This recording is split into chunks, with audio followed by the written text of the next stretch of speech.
Okay, good morning, ladies, grade 7, D, E, and F. This is our next lesson on probability.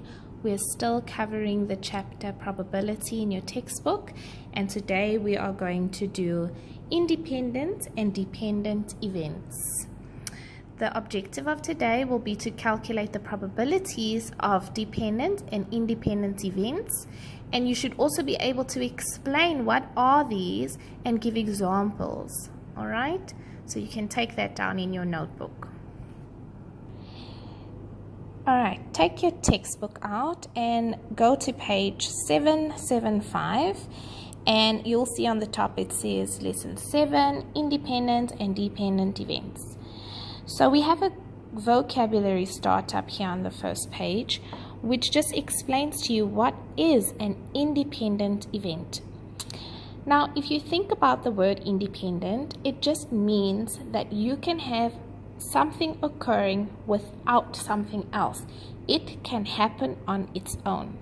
So if you look at the definition here, it says when one event does not affect the outcome of the other event, then these are independent events. So for example, if you toss a coin twice, the first toss has no effect on the second toss.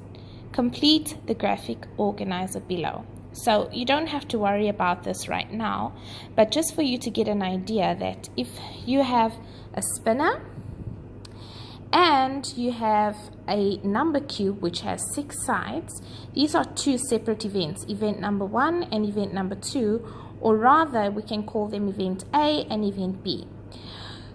So if you write this out in words, the example would say, I spin a spinner with letters A, B, C, D, E, and F, and a number cube which has 6 sides.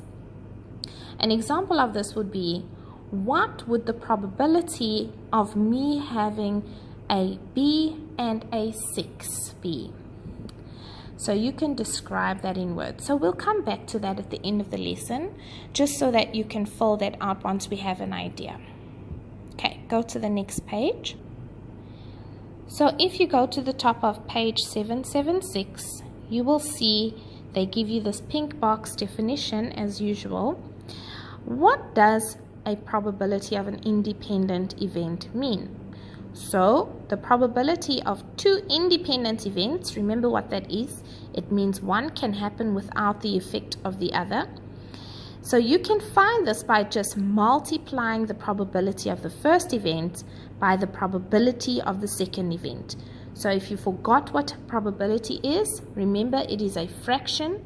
You take the number of favorable outcomes and divide it by the number of possible outcomes. It says you can use organized lists, tables, and tree diagrams, or multiplication, and then you could find the probability of these compound events. If you look at example number 1, this is drawn a tree diagram to get the sample space. It says one letter tile is selected and the spinner is spun. What is the probability that both will be a vowel? So go back to your English. What are vowels? Your vowels would be the letters A, E, I, O, and U. How many vowels do you see over there? Think about that. So drawing the tree diagram, because it's a compound event, we want to put them together. You've got your tiles, G, B, E, and A, and your spinner. Each letter could combine with one letter from the spinner, A, B, and C, A, B, and C. And the sample space, you would then just go along the branches, G and A, G and B, G and C, and that's how you got your sample space, right? So it says both would be a vowel. So if you look at your sample space, how many vowels combinations do you see? First one, no. Second one, no. Third, no. Oh, I see one over there, and I see one over there. So that's 2 over 12, which is 1 over 6. Or you could just use your multiplication. So if you take the probability of selecting a vowel, you have a 2 out of 4 chance And then spinning a vowel would be a 1 out of 3 chance, right? If you go back to your letters, I've got an A and an E, so that's 2 out of 4. And the spinner has only 1 vowel out of 3. So you multiply the two probabilities together, 1 over 2 multiplied by 1 over 3, and then you get 1 over 6. That is the exact same answer if you had to draw the whole tree diagram. But now you have a formula, so that's perfect. Okay, moving on, next page. It says the spinner and the number cube shown are used in a game. What is the probability of a player not spinning blue and then rolling 3 or 4? So all you have to do is look at the spinner. What was the question? It says, what is the probability of the player not spinning blue? So blue is only 1 out of 1, 2, 3, 4, 5. So the remaining would be 4 out of 5. That's where they got that. And then rolling a 3 or a 4. How many 3s and how many 4s do we have on this number cube? We have 2 out of the 6 sides, which simplifies to 1 over 3.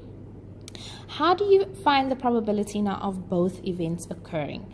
You multiply them together. 4 over 5 times 1 over 3 will give me 4 over 15. Okay? You could make a tree diagram to check this. Okay? So I want you to quickly take a minute to answer this problem. Got it? Question A.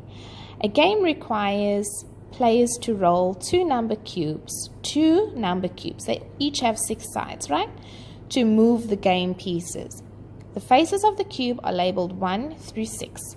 What is the probability of rolling a 2 or 4 on the first number cube and then rolling a 5 on the second? So quickly do that.